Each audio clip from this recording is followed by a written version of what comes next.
Because of the big ugly bill, we're talking about 15 to 17 million people that will be kicked off of their health care. This is a pattern for Republicans. They will shut down the government. If I were to run statewide, it would be for Senate. Welcome to Taco Policy, where people, politics, and power collide, Texas style. I'm Kat Vargas, the creator behind Howdy Politics, and each week I'll be traveling across the state to meet with elected officials, organizers, and everyday Texans working to make change in their communities. Over tacos, we'll discuss recent news, the fights shaping Texas, and what you can do to make a difference. When we originally planned this episode, we were going to be filming in the Dallas area, but thanks to Donald Trump and Republicans shutting down the federal government, I've got to quickly get my hair out of this towel and get ready to go catch a flight out to DC. I wanted to get us the inside scoop on what's really happening behind closed doors in the Capitol, and I knew there was nobody better to let us know what's going on than Congresswoman Jasmine Crockett, who's always going to keep it real. Let's go. We are here with Representative Jasmine Crockett. Congresswoman, thank you so much for joining us here on Taco Policy. Normally, we are meeting in districts and eating some tacos. We do not have tacos in front of us because We're not in Texas. No, because Republicans have shut down the government. Yes. And so I came out here to DC to meet with you. But normally, when we do have tacos, I ask every guest, what is your taco policy? What is your go-to order? And how religious are you about that order? Okay, so first of all, the tacos have to be ordered in Texas, which is why we cannot do tacos, because other places mess up tacos really bad. La Tejana here is really good, though. Really? Yeah, they're Texas tacos. Okay, they're from the Valley. We'll have to see. But number one, it needs to be a street taco. That's like basic. And number two, let's see. I don't like onions. So yeah, I'm kind of weird that way. So that's really my only like main rule is like no onions, no peppers, which I know for some people are like sacrilegious. Yes, I get it. No, I can't do raw onion. If it's cooked in, like I'm okay, but otherwise no. Do you have like a favorite spot in the district? I mean, you've got some really good ones. For me, it's at Fuel City. Yes. Fuel City tacos. Yes. I love it. Fuel City, for those who are outside the Dallas area, it is literally a gas station. Yes. And they are just these legend tacos that you go in at this gas station. Again, people go not even get gas sometimes just to get tacos. Yeah, I do. Yes. Yeah. Well, thank you again so much for being here. I know it is absolutely crazy. So let's just go ahead and get right into it. Okay. Did the Democrats shut the government down? No. I mean, listen, we've been complaining, talking about we can't stop anything, right? We've not been able to stop Trump. We've not been able to stop his ridiculous Secretary of HHS. We've not been able to stop anything. So the idea that we now have this much power is just absolutely ridiculous. Basically, the Republicans have decided that they want to continue to govern on their own. And that means no governance at all. And so when they say that the Democrats have shut the government down, they're talking about the fact that there's a 60 vote threshold for the filibuster, and the Republicans don't have 60 votes in the Senate. So much like what presidents before this president have had to deal with, they've had to deal with the filibuster, they've had to deal with this issue. And frankly, every other president has been able to figure it out. And there's not been that many presidents that have actually had the benefit of having 60 votes from their party in the Senate. So what it usually comes down to is, number one, adults being in the room. Number two, entering into negotiations and listening. This president has decided he does not want to do that. That is why under his, 4 years and not even a total of a fifth, he's had 4 shutdowns versus his most recent predecessors who come nowhere near that. In fact, I think if you add up going all the way back to Bush, they don't add up to as many as his. So, who's the problem? I mean, I think it's pretty clear. We know who the problem is. And it's right, though, that had it been just an actual clean budget, not a continuing resolution, that would have just required a simple majority. We did not pass an appropriation at all last year. They only did stopgaps the entire time. So by the time we got to March, and there was another stopgap that they presented us with, the CR, the House Democrats voted it down, but the Senate went ahead and went along with it, and that carried us through September 30th. And I did not want to do that because they gave a full year of a budget where we did not have the line items, like this goes here, this goes there, this goes here. Instead, when you're doing the stopgap, it's like, yeah, we're going to continue to spend money in this category versus like really being very specific. And I want to be specific on this administration. So, I think that they preferred that. It gave them a lot more leverage. And so I don't really have any assurances that the Republicans will do their jobs if we continue to do these stopgaps. And that's going to put us in a more precarious situation as relates to our appropriations as a whole. And one of the areas that we definitely don't trust them to spend on is healthcare. Yeah. So how has healthcare really played into this? I know like in Texas, we are the number one uninsured state in the country. And so we will be hit the hardest by this. So it is to see people like Chip Roy and others who have just completely been, when it's their constituents that are going to be hit the hardest. A lot of these rural communities are going to be hit really hard that do depend on Medicaid. We're seeing rural hospitals close in Texas. But how does all of that, how does healthcare play into what's happening now? We've gone through these CRs, and the last time I had to really deal with them was under President Biden. And they would come up, and basically we're supposed to be talking about the budget, and they would then veer off and negotiate on the debt ceiling. They would negotiate on something that was not a present kind of issue.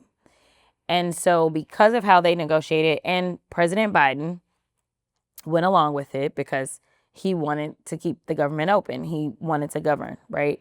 So they used that as their leverage. We're using as leverage, and the Republicans keep saying, well, it doesn't expire till December, right?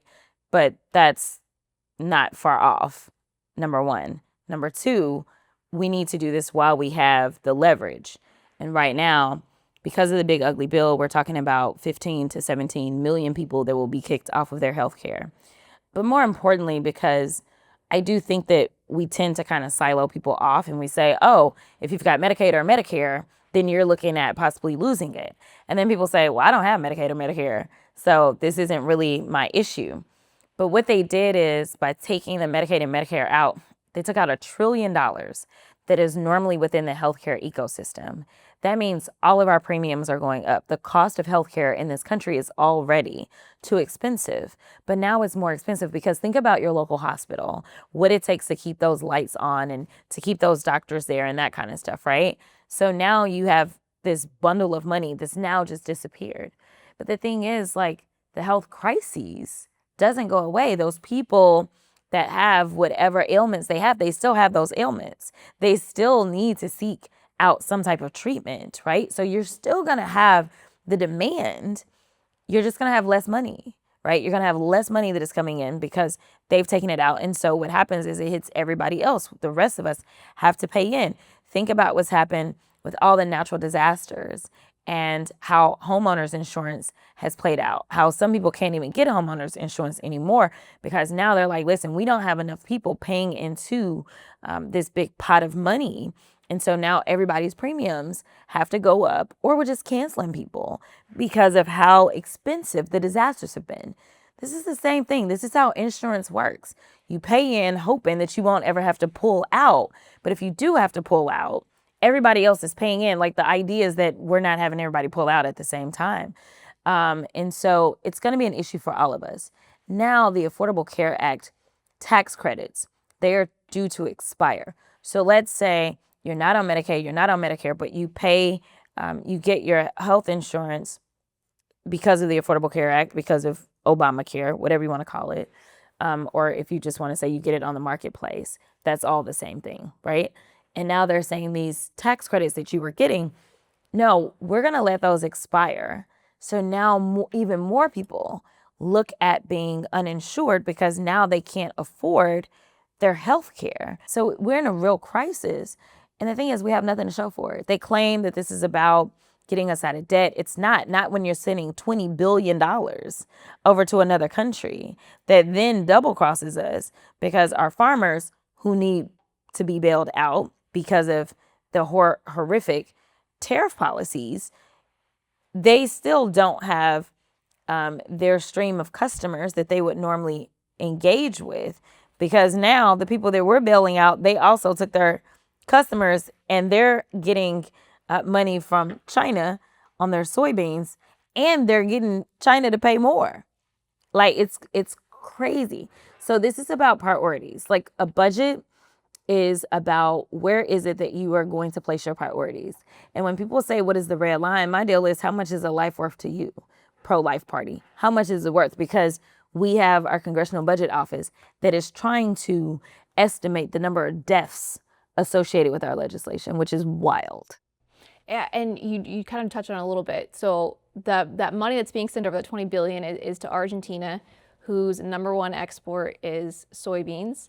China's not getting any from us right now because of the tariffs. We're bailing out Argentina, who is now going to be able to benefit and export even more over there.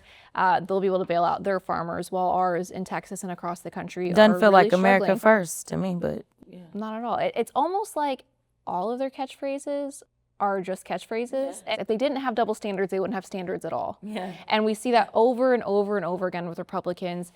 Those of us at home are also kind of struggling with, how do we talk to people on their side, but also when we're calling our, I've got a Republican rep in Congress. What is your advice, though, to those who are having to call in? Like, do calls matter? When people call into your office, does it matter? And for people who are calling into Republican offices, what advice do you have to give to them? Because sometimes it does. It feels like, man, I call every day, and it feels like it doesn't make a difference. Yeah, so this is a really good point. And I think that I can make this point even better when I talk about fundraising, right? Our top fundraiser in the Congress, in the entire House, and probably even the Senate as well, is AOC, Alexandra. And one of the things that people need to understand is, like, there's all these small donors that come together to be able to maximize and pass up all these other people. So it is a matter of you calling in, but it's a matter of not just you by yourself. It is a matter of multiple people. It is the compoundment. So what will happen specifically in my office, the way that we know that something is really resonating in a good or bad way, is my staff is like, yo, the phones are blowing up from our constituents saying this. And so they tell me, but like one individual call, they're not necessarily telling me about each individual call that we get. It is a matter of, are there multiple people calling? So I tell people, yes, it is important to do what you're doing. The hope is that you're not the only one that's paying attention, and that there are other people that are paying attention and they are also calling, because it is about the quantity of calls.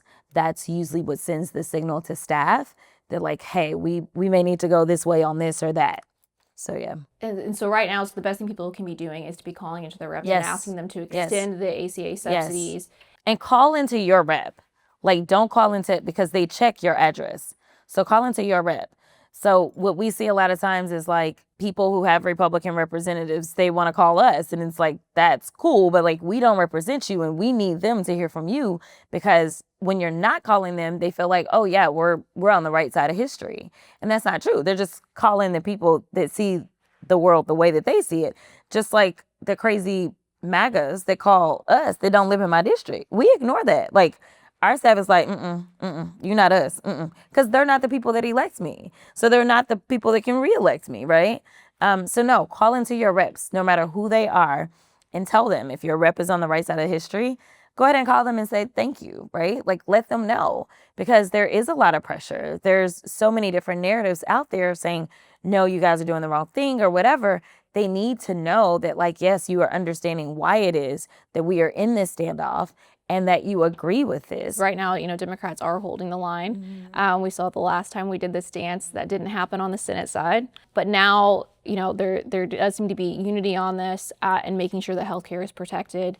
And part of that's because they're listening to the base. And so to continue calling in, thanking them, because you're right, like, y'all are White House socials now that are like some like high school kid posting the most random things, trying to blame y'all, even though they're in control of, every branch of government.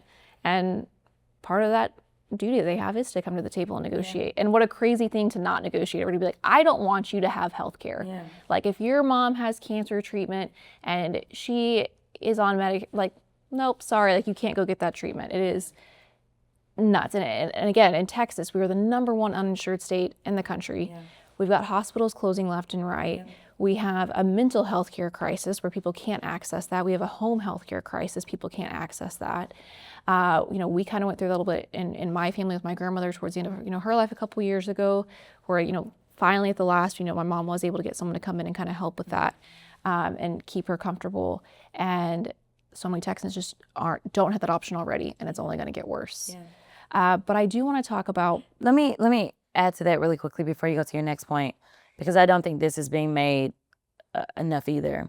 When you talk about your grandmother, there are so many of our elders that rely on this government assistance when it comes down to them being in a nursing home facility and things like that. And when they pull those monies out, those facilities are quite expensive, and it falls back on. So this is also like a caregiver crisis. So even if it's a matter of, oh, my insurance has gone up, I can afford this or whatever, right?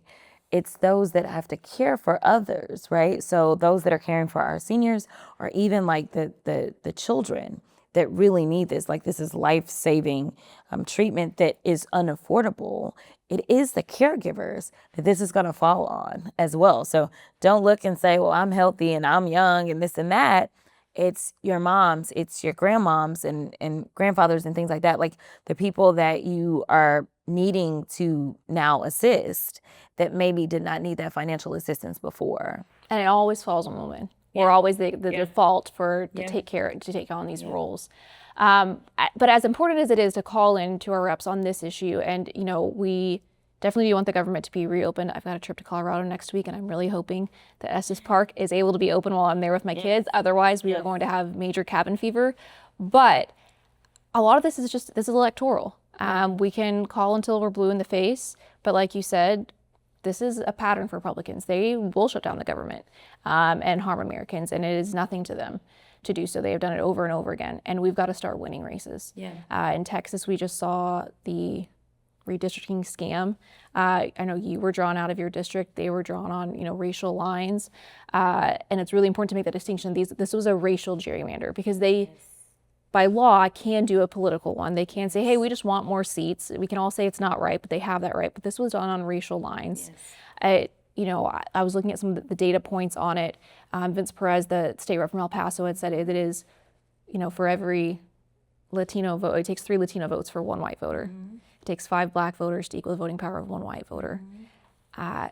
And like I said, you were drawn out of your district. Mm-hmm. You kind of shared a little bit about how, when you testified, this was intentional and it wasn't just you. Mm-hmm. Can you share that story again? Well, I don't know which story because I testified so many times, but I will tell you that I appreciate what Rep. Perez did by breaking down the numbers so that it can be more digestible, because when you talk about gerrymandering, it can get kind of confusing, right? So it's very simple.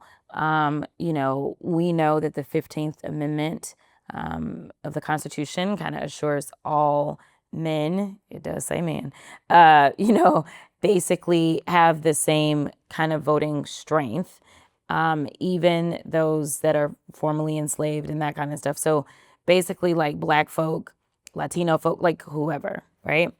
So you've got that. But then you've got Texas, which so many people were surprised to find out is a majority minority state. They're like, oh, it's super red. Of course it's white. and it's like, it's not super red. It is voter apathy. It is voter suppression. And it is voter access, like that become issues in the state of Texas. So here we are, a state that is majority minority, 60-40, actually is 61-39, basically, right? And the 39%, for everybody watching, is Anglo. And when you look at it, when they decided to do the lines, about over 70% of the seats that we will get, over 70% of the 38 seats, Anglos will be the ones that get to choose their representation.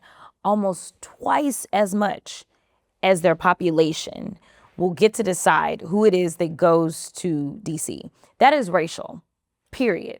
Texas has consistently been found to be racially discriminatory every time they've been sued. We were already engaged in litigation from the 21 lines saying that they also were racially discriminatory. And he's right. Texas has more African Americans than any other state. And when we look at the representation, it's going to be, if this map is allowed to go into effect immediately, we will take and only have 2 seats where African Americans get to choose their representation. So we're looking at most likely my seat, Texas 30, should work to where Black people can elect their representative, which doesn't have to be a Black person. It's whoever they elect. We know that in the state of Tennessee, Steve Cohen is an Anglo man who is elected by Black people. Black people choose Steve Cohen. So it's not about who gets elected. It's about who gets to choose to do the electing. Same thing would happen down in Houston. The only seat that Black people would get to make the decision about who goes to D.C. is actually Congressional District 18, the seat that now has a special election that will take place on November 4th. That is it. Those are the only 2. So essentially, the seats that we can almost say African Americans most likely would win, their best seats would be down to 2. We had a congressional delegation of 5 African Americans. Once Colin Allred left the House and ran for the Senate, he then was replaced by Julie Johnson, who's not African American. That was a coalition seat, or it is a coalition seat. So it's a coalition of minorities that come together to elect their representation, which could be any and everybody, and that's fine. And then you have 4 other seats that African Americans were elected to. Right now, under these current maps, we're probably looking at returning myself and returning whoever ultimately wins CD 18. And we know that Al Green is talking about leaving CD 9 and running for 18 if these maps stand. So we're talking about potentially 2 African Americans in a state that has more African Americans than any other state. So you'll look at California. California is another big state, but does not have the raw number of African Americans that we have. California would have more African Americans that are elected to Congress. We are talking about a direct attack specifically on the Congressional Black Caucus. We are looking at the state of Missouri that went after the Cleaver seat, meaning that their delegation is going from 2 African Americans down to 1. When I looked at the numbers, we're talking about close to 10 African Americans. Indiana, they're going after Andre Carson. They talked about going after Clyburn in South Carolina. They are planning to go into Florida and go after seats. They just specifically put something out about going after Amelia Sykes in Ohio. Amelia Sykes represents a seat that is 91% not African Americans, 91% Anglo, but she is an African American. They're trying to go after the seat that she occupies. We have a historic number of African Americans in the Congressional Black Caucus, and they are looking at targeting 8 to 10 of us. So you can't tell me it's not racial. You were specifically going after CBC members. And I wonder why. They call the Congressional Black Caucus the conscience of the Congress. And so we tend to lead the way in we have a different kind of moral obligation that is up upon us. I mean, regardless of how much history they don't want to teach, we know that people were lynched. We know that people were jailed. We know about water hoses. We know about the batons. We know about slave patrols. We know about the things that took place, the literacy test. We know all the obstacles that they have placed before us and how there were people who never imagined that I would be the 55th Black woman or that I would be a Black woman, 55th Black member elected to Congress or that they even imagined that there would be people like me ever, but they put their lives on the line. That has to mean something, regardless of the type of district that you represent, such as an Amelia Sykes, she still is a Black woman, right? And so there is a deep history that we know that this country can do better when it just decides that it will. And we know that when it's better for Black folk, it's better for everybody. It's not just a matter of when I go and I wage my fights. If I fight for something that's going to be right for Black people, I promise you it's going to inure to the benefit of everyone. The Civil Rights Act did not just benefit Black people. It benefited anybody that wasn't Anglo, right? Like it was about equity for all, right? So it is so annoying and frustrating when people get caught up into this web of lies that they try to put out there when they say things like, well, you're just race baiting. No, I understand the law. I understand the Constitution. I understand Section 2 of the Voting Rights Act. I understand these things, and I know what I'm seeing. You are, literally the 3/5 compromise was talking about Black people only being 3/5 of a human, right? We're talking about in this map, if it goes forward, we're not even 3/5. We get 1/5 the voting strength of our Anglo Texans. You tell me how that's right. You tell me how that's not retrogression. You tell me how it's not regression. Yeah, and they tried this too. They were very sneaky in how they did it and saying like, oh, well, no, we have these new, Latino majority districts and stuff. But what they did was, you talked about how Democrats have been accused of race baiting on this, but they really went, almost race fishing on this. And they looked at it and they said, okay, where can we find populations of Latinos that we either know don't turn out to vote, and it might be that, they might not be citizens, it might just be voter apathy, whatever. And they're like, those are the kind of Latinos that we want to pack into this district so that we can say it's a Latino majority, but it won't operate that way. It was just done with such precision. We're seeing that, now it's going through court and everything. I hope that we see you testify in court, because you said something when you testified that you were contacted for your address as they were drawing this. Yes. And it was you, Joaquin Castro, Greg Casar, and VC. We're all contacted, all members of color. Yeah. What was it that you were contacted about?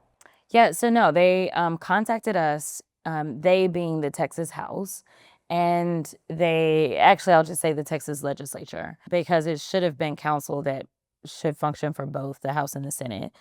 And they asked us to confirm our census tract and our address. That is because that is one of the considerations that the court looks at, whether or not there's an aberration if you take an incumbent and move them out of their district. And frankly, they went through the motions. They asked us for our addresses, and then I don't know who still lives in that district, right? Like I really don't. We know that Mark VC was moved into a Republican seat. I obviously was moved into Mark VC's number, or technically his district, and that is a district that should function for a Democrat. So I was moved from mine into another seat that should function for a Democrat. It will not be that Black folk are the ones that get to choose their representation, but ultimately, if I decide to run for that seat, it's because that's where I live.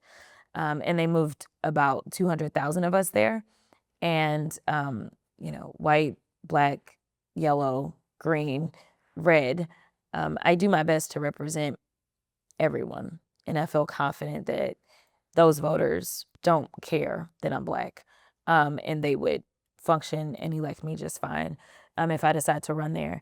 But yeah, they contacted us. And so our lawyers ultimately, when they are arguing the merits of the case, which right now we're in court, but it's not really on the merits so much. We're not determining whether or not the map itself should be struck down completely. It is a matter of, should this map be allowed to go into effect immediately? Or will the harm be so irreparable if we do this in this moment that it doesn't make sense to do? So they're trying to basically temporarily stop the map from going into place right now. And then ultimately they'll listen and determine whether or not the map will go into effect at all for the last few years that we have left, because we'll be headed back into another census and drawing new maps soon. And all of this was done because they're cutting people's health care. They are cutting food assistance that Americans rely on. We are seeing that it is not criminals that they're going after in the street. Even American citizens are being detained in some of these cases. And babies, yeah. As children. And our groceries are still expensive. Yeah. Utility, all the things, costs have not come down at all. And so when that happens, you have to cheat in order to win. Have you made decisions? You kind of hinted about a little bit about, where you're going to fall in 2026, because you do have options for, you're going to stay in your current numbered district, which will be a different district. Will it be in 33 where you will live in this new one?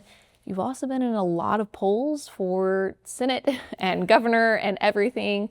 I don't know how much of that's because you're saying things versus wishful thinking on Texans' part. And I hope that you do know how proud Texans are of you, because, let me back up a little bit. It is, we get shit on all the time. And that is terrible stuff coming out of our state. And so for someone to be coming out and like we're going viral for like good reasons because Republicans are getting called out because someone is fighting for Texans, it gives so much hope to so many people. I hope you know that. We definitely want to see you running, but have you made any? I haven't made a decision. Right now, I think it is important that I focus on the current litigation because no matter what, I believe that it's important for me as an elected U.S. House member that I do everything that I can to protect these seats. And there's a lot more protection that comes with an incumbent being in a seat and fighting. And so we saw a similar thing in 21. One of the reasons that I was so late getting into the congressional race is because my predecessor wanted to make sure that she maximized the fight to protect Texas 30. And so once the map fully passed, then that's when she announced that she was out, and then I got in. So I needed to protect House District 100, my state House district. She needed to protect Texas 30. At the core of any public servant, it should always come back to the people. And so for me, I absolutely cannot make any decisions about anything until we at least figure out where the court is going to land as relates to these maps, because my paramount purpose is the people, period, full stop. I don't want the new maps to go into effect. It is my preference that we run under the other maps that I was already suing were bad because these maps are even worse. That is my preference, that we run, number one, strong candidates in all 38 congressional districts, that we support them, that we fight through it, that we believe, that we turn out people in a different way, that we start talking to people that believe that we are not for them and make them recognize that we are. So that is my goal. Because that is my goal, and because I do believe in Texas, it makes it difficult for me to foreclose on whether or not I will run statewide. If I were to run statewide, it would be for Senate. We know that Senate race has started to, at least on our primary, started to kind of heat up. I personally look at this and think, crowds are great. And everyone knows that I love my vice president. Like I just text her like yesterday because I saw a video of her that I had never seen before.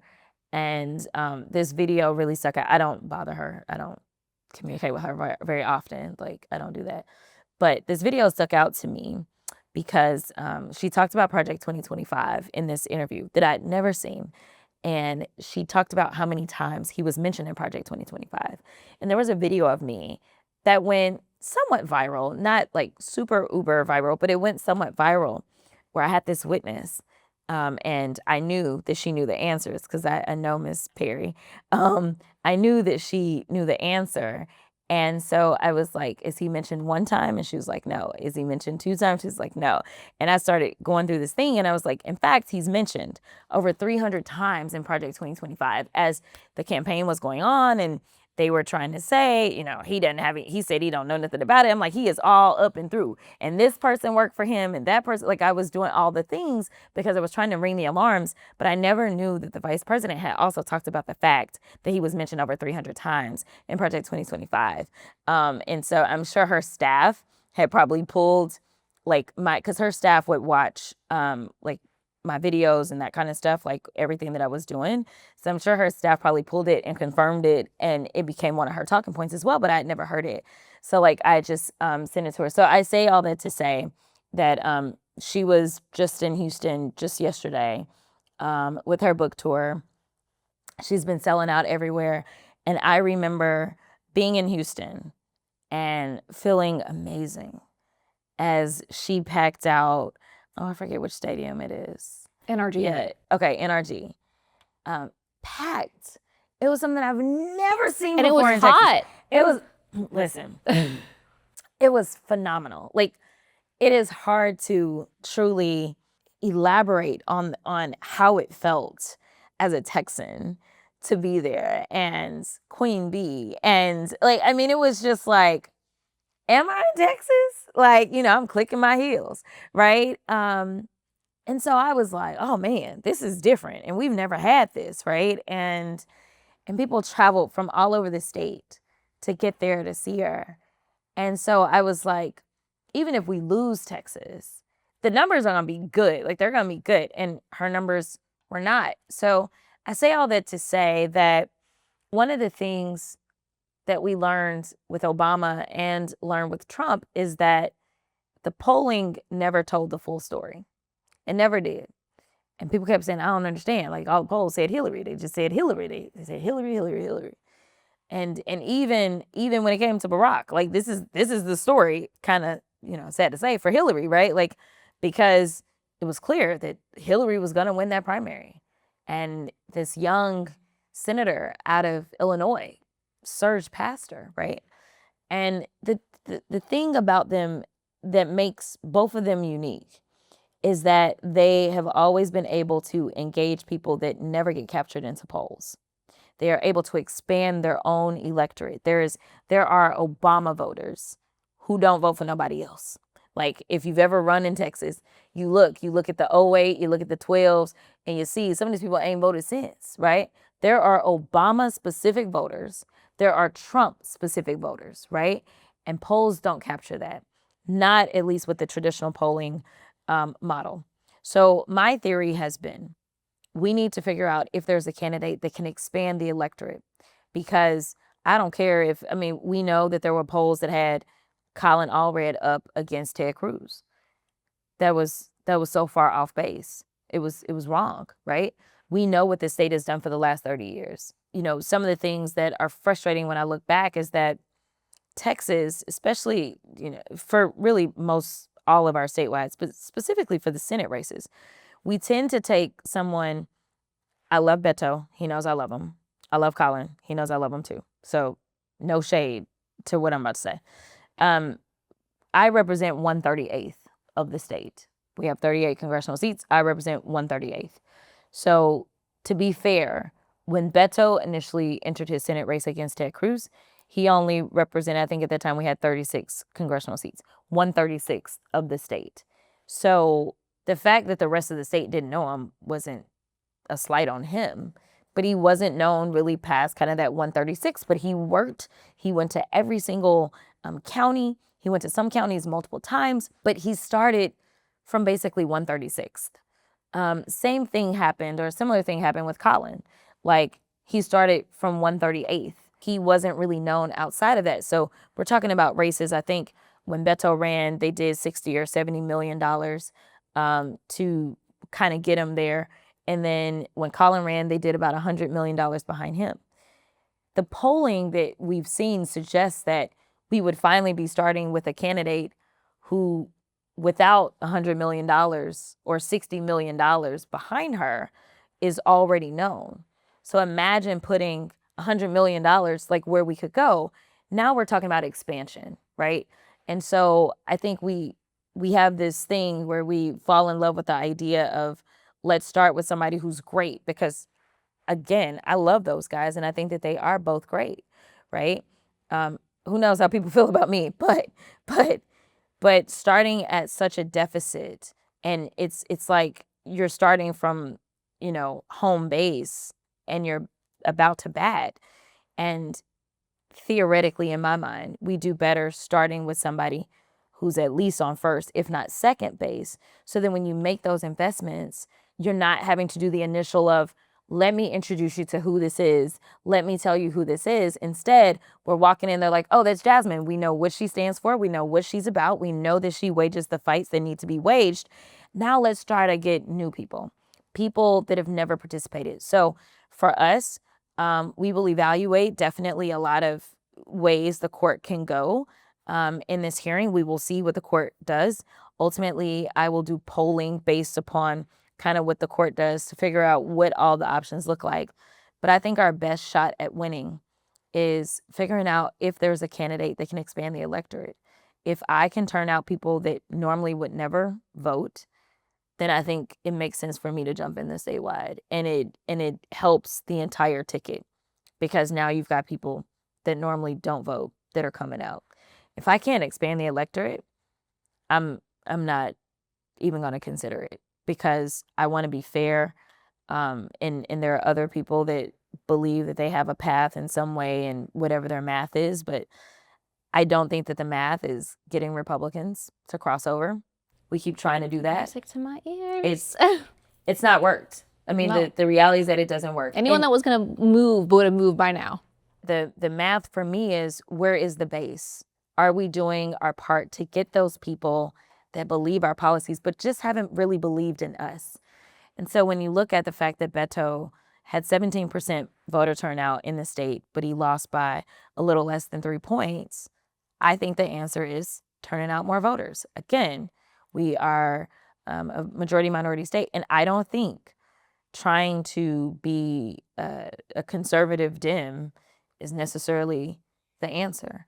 I served on the Ag Committee, and I have talked to Texas farmers and ranchers because of my service on the Ag Committee, a place that most people probably did not see me going my first term. And, even just engaging in those conversations, knowing that on their Hill days, the Texas Farm Bureau is going to bring them in to talk to me because I was always going to be very honest about things, never had a problem. These are people that potentially only knew what Fox News put out there of me. But once they realized that I cared about what they care about and that I was fighting harder to do right by them, these people had no problems with me. So even when it came down to the presidential, I told the team, I said, stop sending me to all the urban centers. Yes, I can do that. Yes, but you got plenty of surrogates that can go do that. You need to send me to rural America. And they were looking like, huh? And I'm like, listen, I was in East Texas.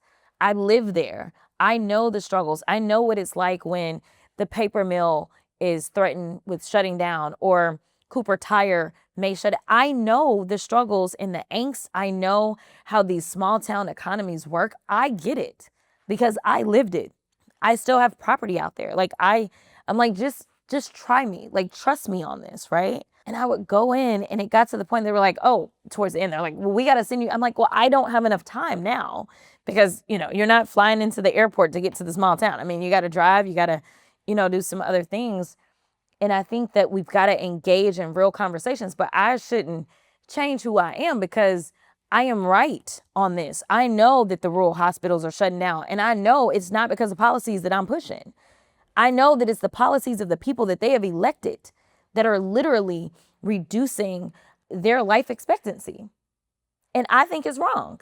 I know that when it came to rural broadband being expanded, it was Democrats in the Infrastructure Act that were fighting to expand broadband, period, full stop, which has made farming more efficient. For people that don't know, they need broadband for that too, but it also makes sure that you have access to telehealth because you don't have as many, like, I get it. And so I just feel like it's a matter of going in and telling the real stories of the real struggles that I understand that you have. I get all of that. I don't think that it's a matter of trying to pretend that I'm going to be a Republican. I love this much. I love this, like, in the weeds, like, real strategy talk and just being really honest about, like, where we are as a party and that you're willing to go out and meet, with all these people. And I know we're getting close on time. You did bring up Madam Vice President Kamala Harris. I was in Houston yesterday for the tour. It was wonderful. She gave my 11-year-old some advice on running his student council campaign. I saw a video and I saw a video this morning, but I didn't click on it. But it was about, yes, I saw that. It was so good. And she had him to, like, kind of practice, shaking her hand and asking for her vote. Mm-hmm. And when he didn't make eye contact, she goes, nope, start again.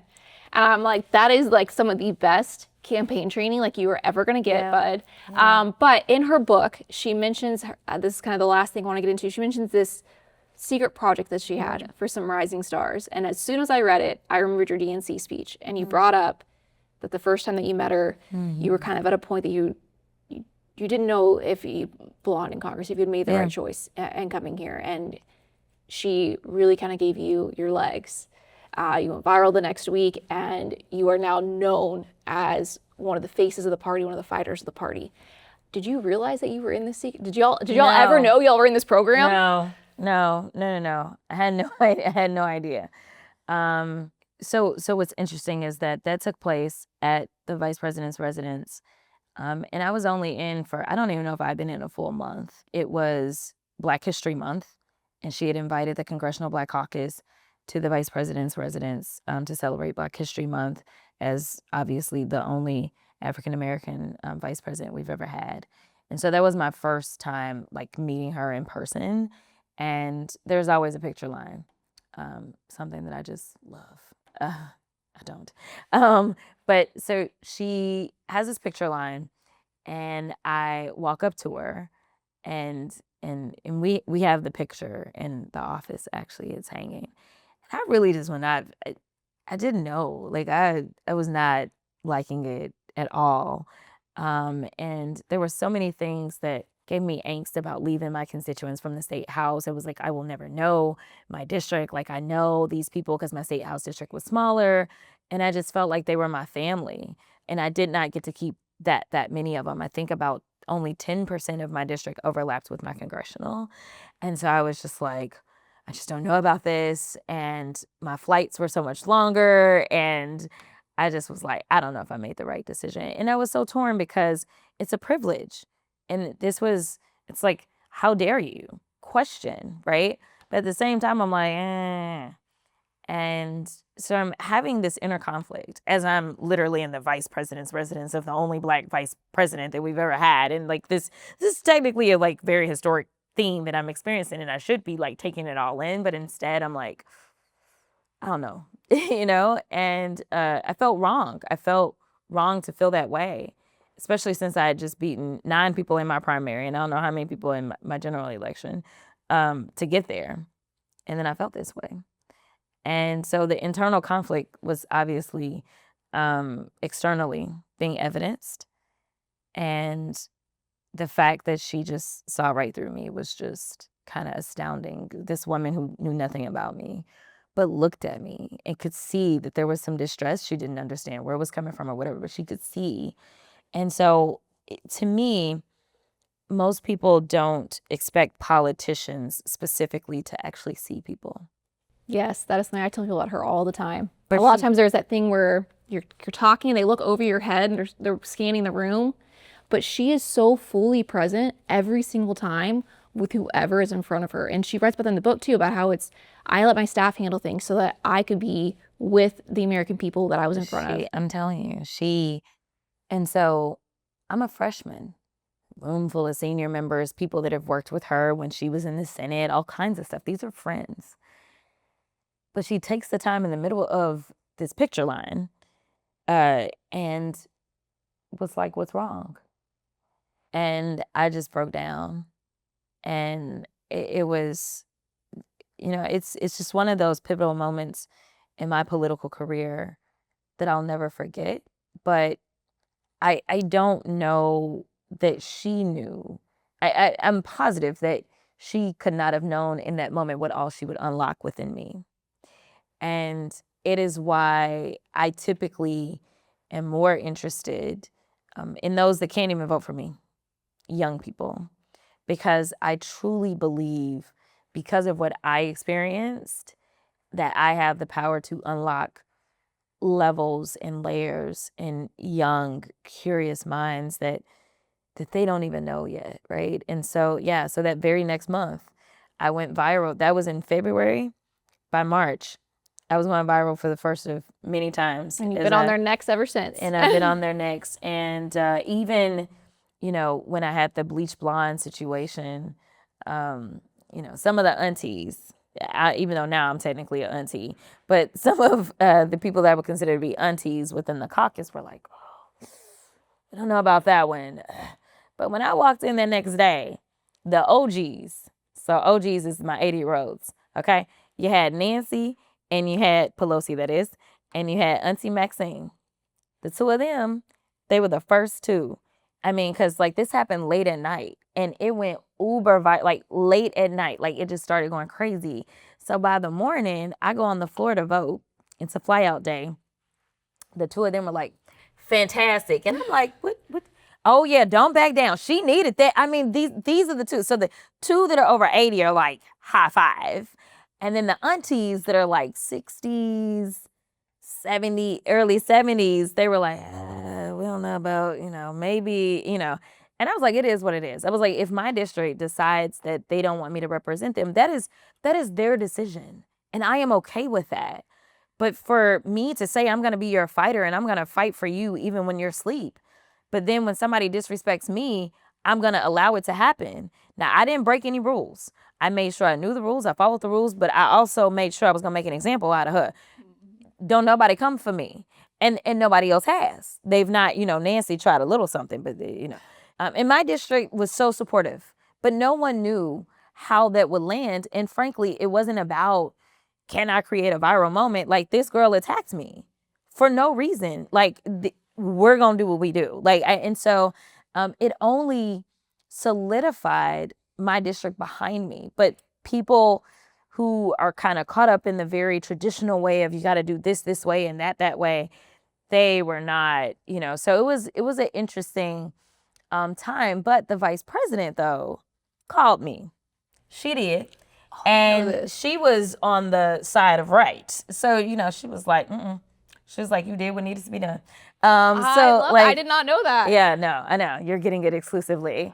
No, so there are these moments that I would just think, like, why is the most important and powerful woman in the world calling me? But she would call, she would check on me. She would usually call just to give me words of encouragement. And I'm like, how is it you got time? Like, I don't have time. Like, my mama be scheduling like stuff with me, and it's like, but she would take the time. And it just left such an impression on me. And she always was like, whatever you need, I got you.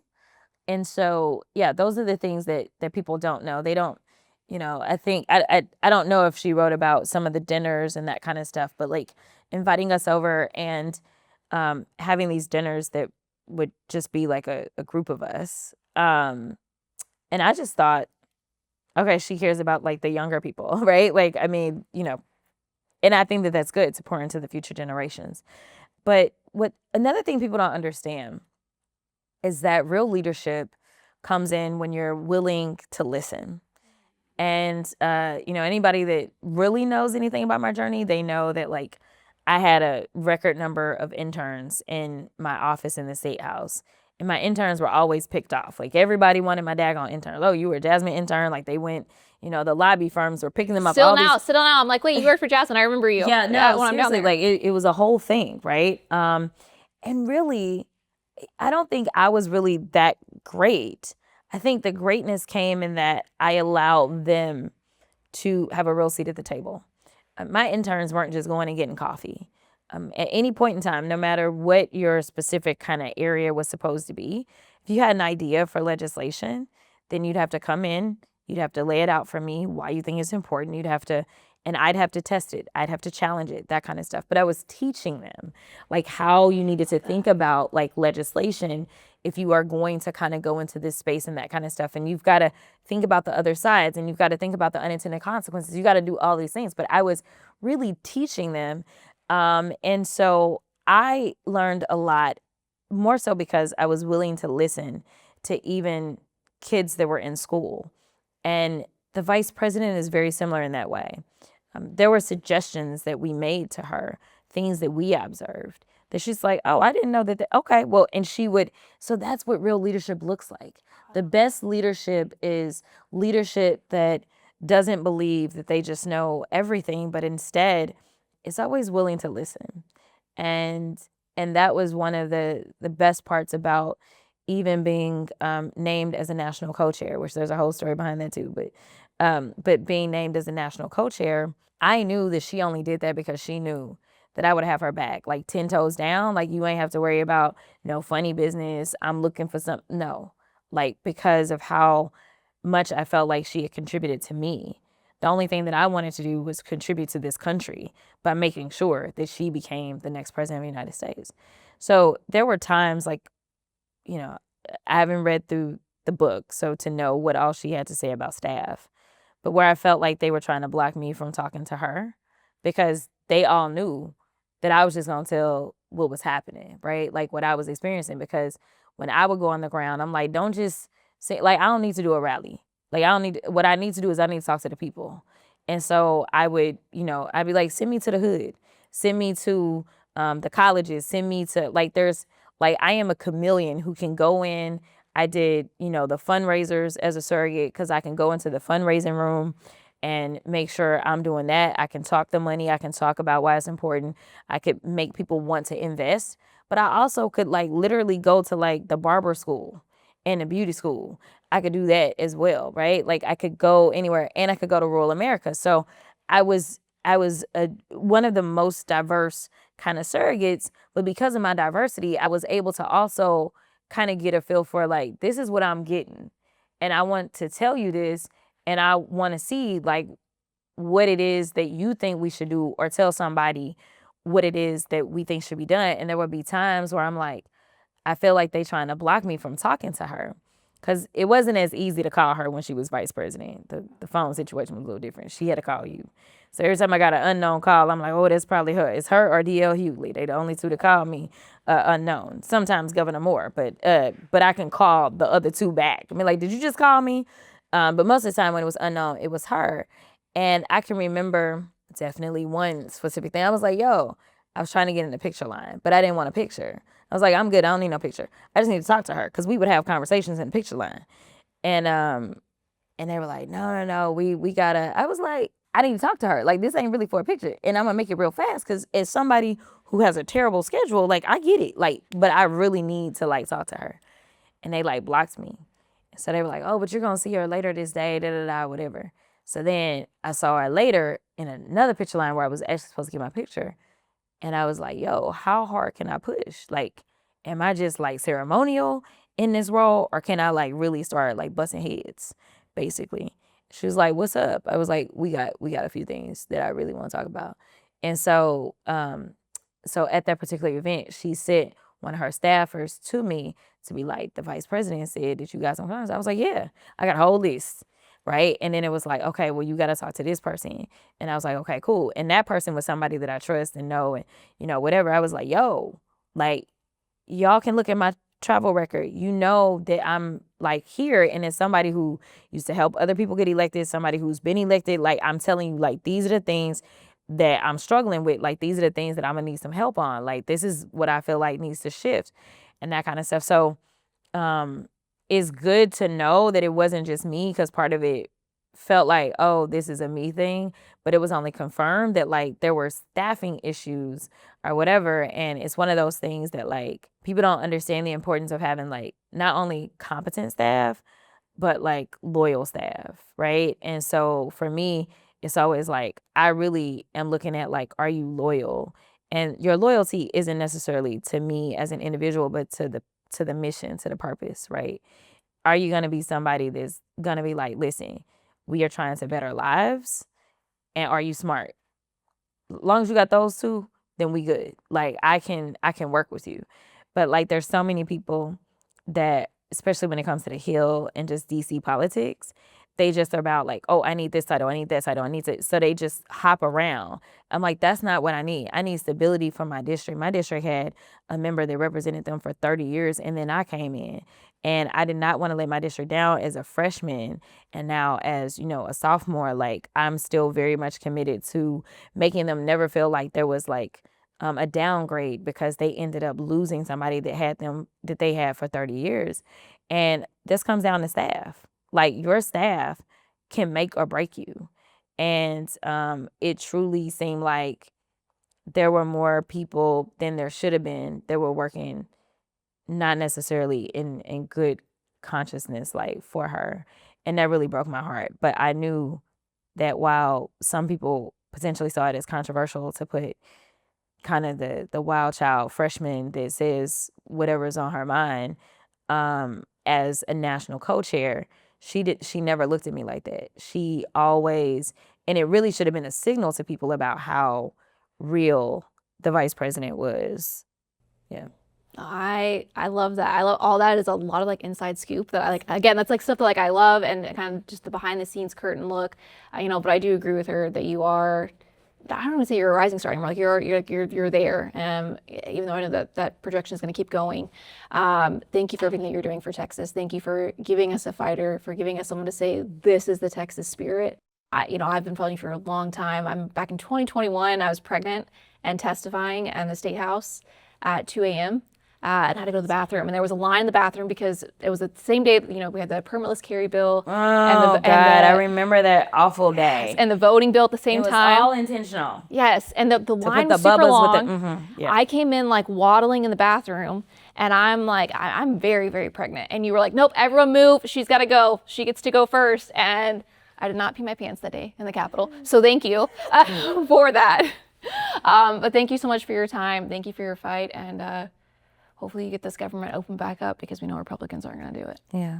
Thanks so much. Absolutely. Thank you. All right. Thanks so much for tuning in. If you enjoyed listening, be sure to subscribe wherever you get your podcast. We're also on YouTube, so you can watch the entire episode. Make sure you subscribe there too, so you don't miss what's next. We'll be back next week.